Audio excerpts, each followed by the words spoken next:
Congressman Paul, you say that President Obama is not too soft on Iran. You say that he is too tough on Iran. I want to put up some of your statements. Sanctions are not diplomacy, you say. They are a precursor to war and an embarrassment to a country that pays lip service to free trade. As for Iran's nuclear ambitions, you wrote this: one can understand why they might want to become nuclear capable, if only to defend themselves and to be treated more respectfully. Is that your policy towards Iran? Well, even our own CIA gives me this information that they have no evidence that they're working on a weapon. Just think of what we went through in the Cold War. When I was in the Air Force, after I was drafted in the Air Force, all through the 60s, we were standing up against the Soviets. They had like 30,000 nuclear weapons with intercontinental missiles. Just think of the agitation and the worrying of a country that might get a nuclear weapon someday, and just think of how many nuclear weapons surround Iran. The Chinese are there, the Indians are there, the Pakistanis are there, the Israelis are there, the United States is there. All these countries. China has nuclear weapons. Why wouldn't it be natural that they might want a weapon? There'd be, internationally, they'd be given more respect. Why should we write people off? There was, you know, in the 50s, we at least talked to them. At least our leaders and Reagan talked to the Soviets. What's so terribly bad about this?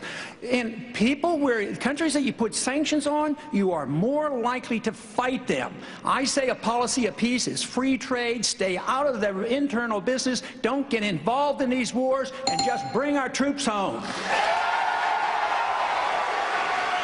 Congressman Paul, I want to just give you 15 seconds. I want to just make sure I understand. So your policy towards Iran is if they want to develop a nuclear weapon, that's their right, no sanctions, no effort to stop them. No, I think that makes it much worse. Why would that be so strange if the Soviets and the Chinese have nuclear weapons? We tolerated the Soviets. We didn't attack them, and they were a much greater danger. They were the greatest danger to us in our whole history. But you don't go to war against them.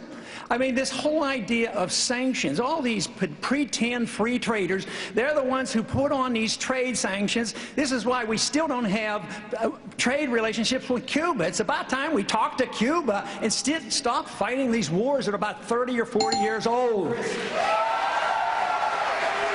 Mr. Kaine, Senator Santorum, I got a question for you. Well, as the author of the Iran Freedom Support Act, which he is criticizing, because I authored it when I was in the United States the Senate would actually impose sanctions on Iran because of their nuclear program. Iran is not Iceland, Ron. Iran is a country that has been at war with us since 1979. Iran is a country that has killed more American men and women in uniform in Iraq and Afghanistan than the Iraqis and the Afghanistan has had. The Iranians are the existential threat to the state of Israel. You ask the Israelis, what keeps them up at night? It's the Iranians funding of Hamas and Hezbollah and the support of Syria. 30 seconds. And the reason, hold on, let me finish. There are rules here, sir. Yeah, I know there are rules, and you guys have been giving these guys a lot of time and not a whole lot of time to me, so let me answer the question. You have a question coming. Okay. The senator is wrong on his history. We've been at war in Iran for a lot longer than '79. We started it in 1953 when we sent in a coup, installed the Shah, and the reaction, the blowback came in 1979. It's been going on and on because we just plain don't mind our own business. That's our problem. Mr. Kaine. Mr. Kaine, you told Bill O'Reilly in June